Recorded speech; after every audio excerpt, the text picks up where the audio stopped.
Subscribe to my channel for more videos and press the bell icon for latest updates. बिस्मिल्लाहिर्रहमानिर्रहीम। अस्सलामु अलैकुम। Dear student, आज का जो हमारा टॉपिक है उसमें हमने कंट्रोल ऑफ बैक्टीरिया का दूसरा सेगमेंट डिस्कस करना है। हमने लास्ट लेक्चर में डिस्कस किया था कि बैक्टीरिया को कंट्रोल करना ज़रूरी है अगर हमने अपनी इंडस्ट्री को बचाना है, अपनी सेहत को बचाना है, अपने घर को बचाना है, अपने खाने को बचाना है, अपनी एग्रीकल्चर इंडस्ट्री को बचाना है। तो काफ़ी सारी चीज़ें ऐसी हैं जो बैक्टीरिया को कंट्रोल करने से बचाई जा सकती हैं। तो उसके लिए हमने 3 मेथड इस्तेमाल किए थे: फ़िज़िकल कंट्रोल, केमिकल कंट्रोल और वैक्सीनेशन। ये 3 मेथड डिस्कस किए थे भाई, ये हम पढ़ेंगे डिटेल के साथ। लास्ट लेक्चर में हमने फ़िज़िकल मेथड को पढ़ लिया था। आज हमने केमिकल मेथड को डिस्कस करना है कि कुछ केमिकल्स ऐसे हैं जो बैक्टीरिया को मारने के लिए इस्तेमाल होते हैं, लेकिन उन केमिकल्स की 3 बड़ी कैटेगरीज हैं। बेसिकली जब हम केमिकल कंट्रोल को डिफ़ाइन करेंगे तो बैक्टीरिया को मारने के लिए फॉर माइक्रोबियल कंट्रोल, जरासीम को मारने के लिए एंटीसेप्टिक, डिसइंफेक्टेंट, एंटीबायोटिक का इस्तेमाल करना, ये केमिकल कंट्रोल कहलाते हैं। अब ये एंटीसेप्टिक क्या है, डिसइंफेक्टेंट क्या है, एंटीबायोटिक क्या है। सबसे पहले आ जाते हैं डिसइंफेक्टेंट। तो ये ऐसे केमिकल्स हैं जो बैक्टीरिया को मारने की सलाहियत रखते हैं, बैक्टीरिया की ग्रोथ को रोकने की सलाहियत रखते हैं। बेसिकली जैसे ये वाइट बोर्ड है, हम आमतौर पे इस वाइट बोर्ड को भी बाद दफ़ा फ़िनाइल से साफ़ कर रहे होते हैं। आपने देखा होगा अक्सर जो फ़र्श वगैरह है इसको फ़िनाइल वगैरह से साफ़ किया जाता है। जो हम वॉशरूम वगैरह है उसके लिए हम हार्पिक पावर इस्तेमाल करते हैं। अब ये सारी चीज़ें ऐसी हैं जो बैक्टीरिया को किल करती हैं, लेकिन वाइट बोर्ड, फर्श, वॉशरूम ये ऐसी चीज़ें जो नॉन लिविंग हैं। तो अगर हम किसी नॉन लिविंग सरफेस पे बैक्टीरिया को किल कर रहे हैं किसी भी केमिकल के ज़रिए से, व्हाट्सोएवर जो भी केमिकल हो, एग्जांपल्स काफ़ी सारी हैं, तो ये डिसइंफेक्शन में आएगा, डिसइंफेक्टेंट कहलाएगा। तो इसको डिफाइन हम कैसे करेंगे? ऐसे chemical agent that inhibit the growth of vegetative cells. अब हमने एक वर्ड इस्तेमाल किया वेजिटेटिव, ये हमने पहले भी काफ़ी दफ़ा वर्ड इस्तेमाल किया है। वेजिटेटिव सेल ऐसे बैक्टीरिया को कहा जाता है जो अपनी ग्रोथ को कर रहे होते हैं, अपनी रिप्रोडक्शन कर रहे होते हैं। तो अगर, और बैक्टीरिया में ग्रोथ से क्या मुराद है? रिप्रोडक्शन। ये हम डिटेल में लास्ट लेक्चर से, जो उससे लास्ट लेक्चर है उसमें इसको डिटेल से डिस्कस कर चुके हैं। तो ऐसे केमिकल एजेंट्स जो बैक्टीरिया की ग्रोथ को रोकें, लेकिन बैक्टीरिया की ग्रोथ को रोकने के लिए वो सरफेस कौन सी इस्तेमाल हो रही हो? Non living surface. तो इसको हम कहते हैं ये डिसइंफेक्टेंट है। ज़्यादातर जो ऑक्सीडाइजिंग एंड रिड्यूसिंग एजेंट है ये इस्तेमाल होते हैं इस मकसद के लिए, ऑक्सीडाइजिंग एंड रिड्यूसिंग एजेंट। तो एग्जांपल में जैसे फॉर एग्जांपल ऑक्सीडाइजिंग और रिड्यूसिंग एजेंट की ये 6 एग्जांपल हैं जो मैंने लिखी हैं यहाँ। काफ़ी सारे हैलोजेंस, जो हैलोजेंस की ग्रुप है, क्लोरीन, फ्लोरीन, ब्रोमीन, आयोडीन, ये सारे ऐसे हैं जो ऑक्सीडाइजिंग और रिड्यूसिंग एजेंट के तौर पे इस्तेमाल हो रहे होते हैं। पोटाशियम परमैंगनेट, इसी तरह hydrogen peroxide, phenols, formaldehyde, alcohols, ये सारे ऐसे केमिकल्स हैं जो एज ए डिसइंफेक्टेंट काफ़ी जगह इस्तेमाल हो रहे हैं। उसके बाद एंटीसेप्टिक क्या है? हम जब भी खाना खाने लगते हैं तो एक अच्छी आदत यही है कि हम खाना हमेशा हाथ धो के खाते हैं, और उससे अच्छी आदत ये है कि खाने को खाने से पहले हाथ अगर हम साबुन से धो लें, सोप वगैरह इस्तेमाल करें, और सोप भी अच्छे वाला। काफ़ी सारे सोप हैं जिनको कंपनीज दावा करती हैं ये एंटी बैक्टीरियल हैं, जैसे सेफगार्ड है, डेटोल है, लाइफ बॉय है, ये ऐसे सोप्स हैं जो बैक्टीरिया को किल करते हैं बेसिकली। अब वो सोप क्या करते हैं, जब हम हाथ धोते हैं तो हमारे हाथ से बैक्टीरिया को साफ़ करते हैं। अब हमने बैक्टीरिया को रिमूव किया, बैक्टीरिया को ख़त्म किया, बैक्टीरिया को किल किया ऑन द लिविंग सरफेस, तो ये क्या कहलाएगा? ये एंटीसेप्टिक कहलाएगा। तो यूज्ड ऑन लिविंग सरफेस, ये हमेशा लिविंग सरफेस पे इस्तेमाल होते हैं। That inhibit the growth of micro organism, इनका काम भी यही है कि इन्होंने जरासीम को रोकना है। ख़ास तौर पे एग्जांपल में आते हैं जो antiseptic soap, mouth washes, Pyodine. अक्सर आपने देखा होगा अगर ज़ख़म वगैरह हो जाए तो उस ज़ख़म पे हम पायोडीन लगा रहे होते हैं ताकि उसमें जरासीम वगैरह इंटर ना हो, और जो जरासीम मौजूद हो जो इन्फेक्शन को बढ़ा सकते हैं उनको ख़त्म हो जाए। तो ये दोनों चीज़ें ऐसी हैं, दोनों चीज़ें ऐसी हैं जो बीमार होने से हमें रोकती हैं। ये हमारे सराउंडिंग में बैक्टीरिया को ख़त्म करते हैं। ये हमारी सरफेस पे, अब हमने खाना खाने के लिए जो हाथ धोए हैं, अगर हाथ पे काफ़ी सारे बैक्टीरिया लगे हैं और अब साबुन से या जो सोप हमने इस्तेमाल किया उससे हाथ धोने से वो बैक्टीरिया किल हो जाते हैं, तो बैक्टीरिया हमारी बॉडी में कम जाएंगे, बीमार होने के चांसेस ऑटोमेटिकली। तो ये दोनों क्या है, डिसइंफेक्टेंट और एंटीसेप्टिक, इनके बारे में अपने जहन में रखना है। They are the preventive measures. ये प्रिवेंटिव मेजर्स हैं जो आमतौर पे इस्तेमाल होते हैं ताकि हमारी बॉडी में बैक्टीरिया कम से कम इंटर हो, ताकि हम बीमार ना हो सकें। लेकिन जिस वक्त हम बीमार हो जाते हैं तो फिर बीमारी के बाद अगर डॉक्टर कहे कि आपके गले के इन्फेक्शन है या आपके किडनी के इन्फेक्शन है या आपके स्टोमिक के इन्फेक्शन है, तो अब ये तो नहीं होगा कि हम पायोडीन के ड्रॉप्स पी रहे होते हैं या कोई साबुन वगैरह खा रहे होते हैं, ऐसे नहीं होता, बल्कि हम कुछ मेडिसिन इस्तेमाल करते हैं और इस मेडिसिन से आप बहुत ज़्यादा फेमिलियर हैं। उन मेडिसिन को हम कहते हैं एंटीबायोटिक्स, या हम एक वर्ड इस्तेमाल करते हैं कीमोथेराप्यूटिक एजेंट। इस नाम पे गौर करना, कीमो केमिकल्स, थेराप्यूटिक ट्रीटमेंट। तो ऐसे केमिकल जो ट्रीटमेंट के लिए इस्तेमाल हो वो कीमोथेराप्यूटिक एजेंट कहलाते हैं। ये काफ़ी कैटेगरीज के होते हैं, ये डिपेंड, जो एंटीबायोटिक्स हैं ये भी कीमोथेराप्यूटिक एजेंट्स हैं, because it is use to treat infectious disease. It is use to treat infectious disease. कि इन्फेक्शियस डिजीज़ क्या होती है, इसको हमने काफ़ी दफ़ा डिस्कस, जो जरासीम की वजह से बीमारी फैलती है वो इन्फेक्शियस डिजीज़ कहलाती है। तो इसकी डेफिनेशन हम क्या करेंगे, ये जो कीमोथेराप्यूटिक एजेंट या एंटीबायोटिक्स हैं ये हमेशा नेचुरल डिफेंस सिस्टम के साथ काम करते हैं। जैसे बैक्टीरिया हमारी बॉडी में इंटर हुआ तो हमारा जो डिफेंस सिस्टम है, इम्यूनिटी सिस्टम जिसमें मेजर रोल प्ले करता है, तो इम्यूनिटी सिस्टम उन बैक्टीरिया को ख़त्म करने की कोशिश करेगा। तो एक जंग होगी इम्यूनिटी सिस्टम और बैक्टीरिया में। अगर इम्यूनिटी सिस्टम उस जंग में हार रहा होता है तो हम बीमार हो जाते हैं, अगर इम्यूनिटी सिस्टम जीत रहा होता है तो हम सेहतमंद रहते हैं। लेकिन ये वो कंडीशन है जब इम्यूनिटी सिस्टम के ऊपर बैक्टीरिया गालिब आ जाते हैं और हम बीमार हो जाते हैं, तो फिर हम एंटीबायोटिक को इस्तेमाल करते हैं। फिर हमारी इम्यूनिटी सिस्टम भी लड़ रहा होता है, एंटीबायोटिक भी लड़ती हैं, तो दो लोग जब लड़ रहे होंगे एक चीज़ के साथ तो उसको ख़त्म करना क्या होगा, थोड़ा आसान होगा। तो इस वजह से ये कहा गया है कि जितने भी एंटीबायोटिक्स हैं ये हमारे नेचुरल डिफेंस सिस्टम के साथ मिलके काम करते हैं और बैक्टीरिया की ग्रोथ को रोकने की कोशिश करते हैं आफ्टर द इन्फेक्शन, जब इन्फेक्शन हो जाता है। दे डिस्ट्रॉय, ये जो एंटीबायोटिक हैं या तो माइक्रो ऑर्गेनिज्म को डिस्ट्रॉय करती हैं या उनकी ग्रोथ को इनहिबिट करती हैं। तो इसी बिहाफ पे कि वो डिस्ट्रॉय करती हैं, इनहिबिट करती हैं, एंटीबायोटिक्स की दो टाइप्स बनाई गई हैं, माइक्रोसाइडल।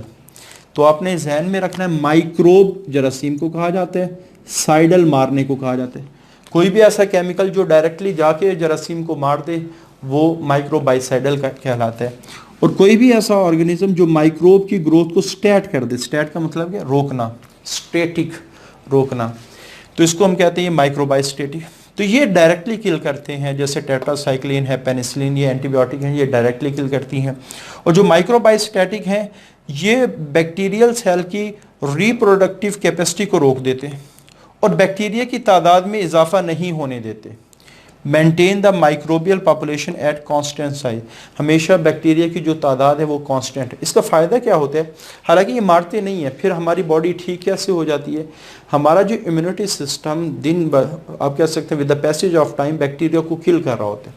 लेकिन बैक्टीरिया मर क्यों नहीं रहे होते, मर रहे होते हैं, लेकिन बैक्टीरिया तेज़ी से डिवाइड करके इतनी ज़्यादा तादाद में हो जाते कि हमारा इम्यूनिटी सिस्टम इतनी ज़्यादा तादाद को कंट्रोल नहीं कर पाता।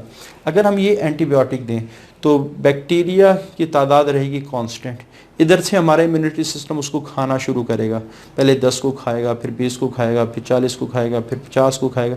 अब बैक्टीरिया की तादाद मज़ीद आगे नहीं बढ़ रही, वो कांस्टेंट है। तो एक चीज़ जो बढ़ ना रही हो और उसको एक तरफ से खाया जा रहा तो दिन ब दिन वो क्या होना शुरू हो जाएगी, ख़त्म होना शुरू। तो ये क्या करते हैं कि ये हमारे ज़्यादातर जो डिफेंस सिस्टम है, इम्यूनिटी सिस्टम है, उसको इन्वॉल्व करके ये बैक्टीरिया को किल करते हैं। खुद नहीं किल करते, खुद सिर्फ क्या करते हैं, बैक्टीरिया की जो फर्दर डिवीजन है, बैक्टीरिया की जो रिप्रोडक्शन है, या बैक्टीरिया में ग्रोथ का मतलब ही रिप्रोडक्शन है, उसको रोकते हैं। इसकी एग्जांपल है सल्फोनामाइड, ये माइक्रोबाइस्टेटिक एंटीबायोटिक्स है। अब एंटीबायोटिक्स चाहे वो माइक्रोबाइसीडल हो या माइक्रोबाइस्टैटिक हो, ये काम कैसे करती हैं। जब भी हम बात करते हैं केमिकल और फिज़िकल एजेंट का, तो हर एक का काम करने का तरीक़ाकार मुख्तलिफ है। Moods of action of different chemicals and physical agent very, ये मुख्तलिफ है। आम तौर पे जो एंटीबायोटिक्स 4 जगह काम करती है। अगर बैक्टीरिया में इन चारों में से कोई चीज़ डैमेज हो जाती है तो बैक्टीरिया की डेथ, जैसे सेल मेम्ब्रेन डैमेज हो जाए, सेल वॉल डैमेज हो जाए, साइटोप्लाज्मिक एंजाइम ख़राब हो जाए या फिर न्यूक्लिक एसिड ख़राब हो जाए, तो ये सारी चीज़ें हैं जो बैक्टीरिया के लिए इंतहा दर्जे की इंपॉर्टेंट है, वीआईपी चीज़ें हैं। तो अगर इनमें से किसी को नुकसान पहुंचा तो ऑटोमेटिकली बैक्टीरिया की क्या हो जाती है, डेथ हो जाए। तो ये एंटीबायोटिक इन सारी चीज़ों को डैमेज करके नुकसान पहुँचाती हैं। उसके बाद एंटीबायोटिक का वर्ड आया कहाँ से, ग्रीक वर्ड है। एंटी का मतलब होता है अगेंस्ट और बायोटिक का मतलब है लाइफ। अच्छा, शुरू में एंटीबायोटिक का एक वर्ड जनरल टर्म में इस्तेमाल किया जाता था कि कोई भी ऐसी दवाई, कोई भी ऐसी मेडिसिन, कोई भी ऐसी ड्रग्स जो आम तौर पे जरासीम को मारने के लिए इस्तेमाल हो, वो एंटीबायोटिक कहलाती। लेकिन रिसेंट अब कॉन्सेप्ट एंटीबायोटिक का एक छोटे से ग्रुप तक महदूद हो गया है, जिसको हम कहते हैं ये एंटीबायोटिक। आजकल के ज़माने में जो रिसेंट कॉन्सेप्ट है, आप इसको कहें ये एंटी बैक्टीरियल हैं, कि ये वो मेडिसिन हैं जो बैक्टीरिया को ख़त्म करती हैं ज़्यादातर केसेस में। क्लियर। उसके बाद एंटीबायोटिक आती कहाँ से हैं, ज़्यादातर बैक्टीरिया, एक्टिनोमाइसीट्स ये भी बैक्टीरिया का एक ग्रुप है जो फंगस लाइक कुछ करैक्टर रखता है, और फंजाई। तो ये 3 बड़े ग्रुप हैं, एक ट्रू बैक्टीरिया है, एक फंगल लाइक बैक्टीरिया है, एक ट्रू फंजाई है। तो इनसे आमतौर पे एंटीबायोटिक नेचुरली मिलती हैं। अब सवाल ये है कि एंटीबायोटिक ने बैक्टीरिया को मारना है, तो वो एंटीबायोटिक अगर वो बैक्टीरिया बना रहा है तो वो एंटीबायोटिक ख़ुद को क्यों नहीं मार पा रहा। बेसिकली बैक्टीरिया एक बहुत ही कॉम्पिटिटिव इन्वायरमेंट में रहता है। कॉम्पिटिटिव इन्वायरमेंट से क्या मुराद है, जहाँ वसाइल कम है उन वसाइल को हासिल करने वाले ज़्यादा हैं। तो फिर बैक्टीरिया के अंदर एक जेलसी भी होती है कि जो दूसरा बैक्टीरिया है वो मेरी चीज़ को हासिल ना करे, तो उसको मारने की कोशिश करता है। जैसे अगर रोज़गार के वसाइल कम हों तो जो नौजवान है उनके हाथ में असला आ जाता है, दहशतगर्दी शुरू हो जाती है, वो दूसरों को मारना शुरू कर दे, उनके पैसे कब्ज़ा करना। ये एक फ़ितरत है ऑर्गेनिज़म की कि वो अपने वसाइल को हासिल करने के लिए अगर वसाइल ज़रूरत से कम हो तो वो हमेशा एक जंग शुरू हो जाती है। तो बैक्टीरिया भी इसी तरह की एक जंग करता है। फिर एंटीबायोटिक इसको खुद क्यों नहीं मारता। जैसे मैं कहता हूँ कि ये एक बैक्टीरिया है, इसके पास 4 चीज़ें ABCD, इसी तरह ये दूसरा बैक्टीरिया है ABCE। अब ये बैक्टीरिया इसको मारना चाहता है तो इस मारने के लिए एंटीबायोटिक बनाएगा, लेकिन एंटीबायोटिक का टारगेट हमेशा वो चीज़ रखेगा जो इस बैक्टीरिया के पास ना हो। जैसे अगर दोनों में एक चीज़ का फ़र्क है, इसके पास E है, इसके पास E नहीं है, तो ये एंटीबायोटिक्स E बनाएगा जो इसको जाके डैमेज करेगी, बैक्टीरिया मरेगा। तो हमेशा आमतौर पे जो एंटीबायोटिक बनाने वाला बैक्टीरिया है वो हमेशा कोई ऐसी चीज़ बनाता है जो दूसरे बैक्टीरिया को तो टारगेट कर रही हो, अपने आप को टारगेट ना कर रही हो। तो ये थोड़ा सा कॉन्सेप्ट है। तो इस वजह से हम कह सकते हैं बैक्टीरिया एंटीबायोटिक बनाता है, लेकिन वो जो बैक्टीरिया एंटीबायोटिक खुद बना रहा है वो आमतौर पे उसको खुद नहीं मार पाती, क्योंकि स्ट्रक्चरल डिफरेंस है बैक्टीरिया की डिफरेंस स्पीशी के दरमियान। अच्छा, कुछ ऐसी हैं जो लेबॉर्ट्री में बनाई जाए, antibiotic are synthesised in laboratory, लेकिन इनका जो सोर्स है वो लिविंग सेल्स हैं। जैसे फॉर एग्जांपल हमारे पास एक बड़ी ही मशहूर एंटीबायोटिक है जो सबसे पहले डिस्कवर भी हुई है, पेनिसिलिन। तो ये एक फंगस से हासिल हुई थी जिसका नाम है penicillium notatum. Sir Alexander Fleming ने 1928 में इस पेनिसिलिन को डिस्कवर किया। आजकल इसी ग्रुप के काफ़ी सारे मेंबर मार्केट में अवेलेबल है जिनको लेबॉर्ट्री में बनाया गया। क्लॉक्सासिलिन, डिक्लॉक्सासिलिन, एम्पिसिलिन, इमॉक्सिसिलिन, ये मशहूर हैं जो मैंने नाम लिए। बेसिकली अब पेनिसिलिन तो आई है लिविंग सेल से, अब उस पेनिसिलिन को ही मॉडिफाई किया गया लेबॉर्ट्री, कोई नया ग्रुप नहीं तैयार किया गया, बल्कि जो नेचुरल सोर्स से आने वाली एंटीबायोटिक हैं उनके ही ग्रुप्स को थोड़ा सा मॉडिफाई करके नई एंटीबायोटिक तैयार की जाती। तो यही बात है कि antibiotic are synthesised in laboratory, however their origin are living cells. जो पहली एंटीबायोटिक आती है, जो अब इसको प्रोटो ड्रग भी कहा जाता है, जो पहली ड्रग बनती है किसी भी ग्रुप की, तो वो हमेशा लिविंग सेल से हासिल होती है। फिर आगे में लेबॉर्ट्री में उसको मुख्तलिफ किस्म के ग्रुप चेंज करके उसको नई एंटीबायोटिक में कन्वर्ट किया जाता है। अच्छा, यूज़ हमेशा जब भी एंटीबायोटिक इस्तेमाल की, कुछ चीज़ें हैं जो डॉक्टर को पता होना चाहिए और कुछ चीज़ें हैं जो पेशेंट को पता होनी। जैसे मैंने दो चीज़ें लिखी हैं, ये डॉक्टर के लिए, जो ब्लू में लिखे हैं ये पेशेंट के लिए। पहले डॉक्टर जब भी कोई एंटीबायोटिक रिकमेंड करे तो डॉक्टर को पता होना चाहिए कि ये कैसे काम करती है, क्योंकि बाज़ दफ़ा एंटीबायोटिक का मोड ऑफ एक्शन अगर ना पता हो तो ट्रीटमेंट पॉसिबल ही नहीं होता। तो इसकी एग्जांपल मैं थोड़ी सी दे देता हूँ। जैसे टीबी, आपने एक बीमारी सुनी होगी ट्यूबरकुलोसिस। ये जिस बैक्टीरिया की वजह से होती है उसका नाम है माइकोबैक्टीरियम। अच्छा, माइकोबैक्टीरियम की खासियत ये है इसके पास सेल वॉल नहीं होती। अगर हम इसको पेनिसिलिन देते हैं, पेनिसिलिन सेल वॉल को तोड़ के बैक्टीरिया को मारती, तो आप पेनिसिलिन टीबी वाले पेशेंट को जितनी मर्जी खिलाते चले जाएं, इसको कोई भी नुकसान नहीं होगा, क्योंकि पेनिसिलिन ने सेल वॉल तोड़ना है, उसके पास सेल वॉल है नहीं, तो बैक्टीरिया के ऊपर वो एक्ट कहाँ करेगी। तो इस वजह से मोड ऑफ एक्शन का पता होना चाहिए कि वो काम कैसे करती है। शुड नो एडवर्स इफेक्ट, कि उसके एडवर्स इफेक्ट भी पता होने चाहिए। जैसे पेनिसिलिन काफ़ी सारे लोगों में एलर्जिक रिएक्शन काज करते हैं, और बाद दफ़ा एलर्जिक रिएक्शन इतने सवियर होते हैं कि उससे मौत भी वाक़ई हो जाती है। जैसे एलर्जिक रिएक्शन की बहुत सवियर किस्म की फॉर्म है टैकीफाइलेक्सिस, बीपी फ़ौरन लो हो जाता है, बंदा मर जाता है। इस वजह से डॉक्टर को पता होना चाहिए कि ये जो मैं एंटीबायोटिक इस्तेमाल कर रहा हूँ तो पेशेंट को देने से क्या पेशेंट को नुकसान होगा। जैसे काफ़ी सारी एंटीबायोटिक हमारे यूज़फुल बैक्टीरिया को किल करती हैं, जिससे हमारे ब्लड के प्रॉब्लम आना शुरू हो जाते हैं। 2-3 काम ऐसे हैं जो पेशेंट ने ख्याल करना है एंटीबायोटिक को यूज़ करते हुए। जो फिजिशियन, जो डॉक्टर है, जो प्रिस्क्राइब करता है, जो नुस्खा लिखता है, हमेशा उस नुस्खे के मुताबिक ही इस्तेमाल करनी। डोज एट रेगुलर, हमेशा दवाई इस्तेमाल करें रेगुलर इंटरवल। रेगुलर इंटरवल से क्या मुराद है, जिसमें दरमियाना वक्फा बराबर हो। जैसे मैं कहता हूँ ना कि दिन में अगर कोई मेडिसिन 2 दफ़ा इस्तेमाल करनी है तो हर 12 घंटे बाद, अगर 3 दफ़े इस्तेमाल करनी है तो हर 8 घंटे बाद, 4 दफ़े इस्तेमाल कर हर 6 घंटे बाद। तो ये इक्वल इंटरवल्स हैं। कंप्लीट ट्रीटमेंट, और एंटीबायोटिक के केस में ये बहुत ज़रूरी है कि ट्रीटमेंट कंप्लीट करें, क्योंकि अगर ट्रीटमेंट इनकम्प्लीट रहता है तो बाकी जो बॉडी में बैक्टीरिया बचे हैं वो उस आने वाले एंटीबायोटिक के ख़िलाफ़ रेजिस्टेंट डेवलप कर लेते हैं।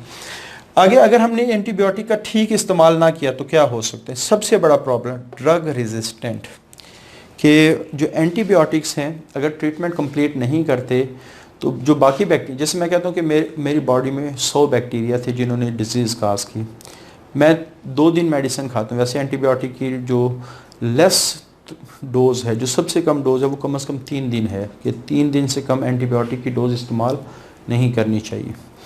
तो सपोज मैंने 2 दिन इस्तेमाल की, जिससे 80 बैक्टीरिया की डेथ होगी। बाकी जो 20 होंगे वो हमेशा ऐसी सलाहियत रखते हैं कि वो उस एंटीबायोटिक के ख़िलाफ़ कोई भी जीन्स बना लेंगे, रेजिस्टेंट डेवलप कर लेंगे। अगर उन्होंने रेजिस्टेंट डेवलप कर ली, 20 से 40 होंगे, 40 से उसके बाद 80 होंगे, 120 होंगे, मैं फिर बीमार हो जाऊँ। अगली दफ़ा जब मैं वो एंटीबायोटिक इस्तेमाल करूँगा तो मेरे बॉडी के ऊपर उस एंटीबायोटिक का कोई असर नहीं होगा, क्योंकि बैक्टीरिया ने उसके ख़िलाफ़ रेजिस्टेंट डेवलप करे।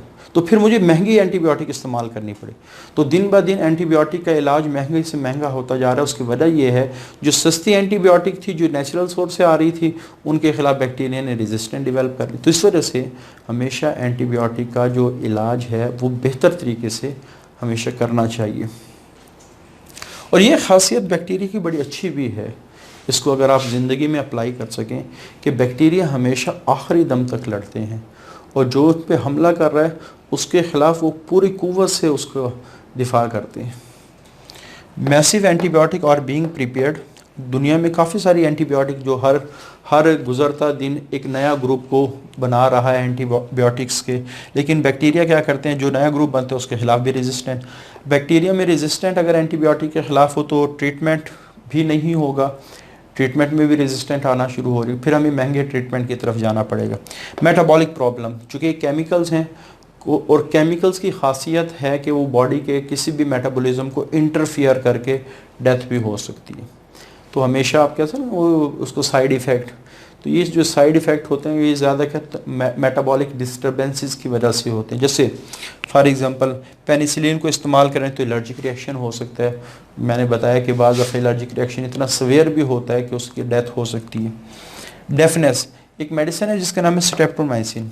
ये हमारी ऑडिटरी नर्व को डैमेज करती है। ऑडिटरी नर्व क्या होती है? जब साउंड वेव्स कान से टकराती हैं तो आगे मैसेज जिन न्यूरॉन के ज़रिए से, जिन नर्व के ज़रिए से ब्रेन तक जाता है कि कोई आवाज़ आई है, तो उसको ऑडिटरी नर्व कहा जाता है।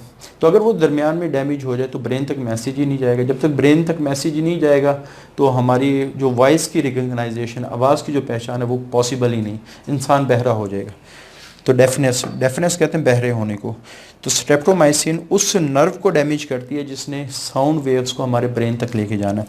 उसके बाद बच्चों में अगर टेट्रासाइक्लिन इस्तेमाल करें तो जो टीथ है वो डिसकलराइज हो जाएंगे, यानी उनका रंग उतर जाए, क्योंकि हमारे जो दांत हैं वो सफ़ेद हैं कैल्शियम फॉस्फेट की वजह से। और टेट्रासाइक्लिन क्या करती है, आम तौर पे अगर कैल्शियम फॉस्फेट सही तरह डिपॉजिट ना हुआ हो तो ये उसकी चिलेशन कर लेती, यानी उसको अपने साथ अटैच कर लेती। अगर दांत से कैल्शियम फॉस्फेट निकल जाए तो उसका कलर बेरंगा सा हो जाता है, यानी सफ़ेद नहीं रहता।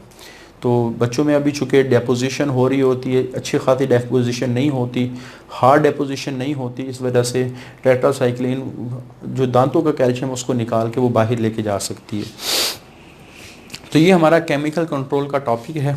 अक्सर एंटीबायोटिक्स पे एक बहुत ही अच्छा लॉन्ग क्वेश्चन बनता है, इसके बल्कि इसका तो हर पार्ट ही इम्पॉर्टेंट है। टाइप्स अलहदा से long question, mode of action अलहदा से शॉर्ट क्वेश्चन, उसका जो सोर्स है अलहदा से शॉर्ट क्वेश्चन, इसके यूज़ कैसे करना है अलहदा से शॉर्ट क्वेश्चन, मिस यूज़ अगर हो जाए तो क्या क्या इफेक्ट होते हैं ये अलहदा से शॉर्ट कर। तो लॉन्ग क्वेश्चन भी है, इसमें से शॉर्ट क्वेश्चन भी है एमडी कैट के लिहाज, यानी ये topic one of the important topic of this chapter. तो आज के लिए इतना ही, अल्लाह हाफिज़।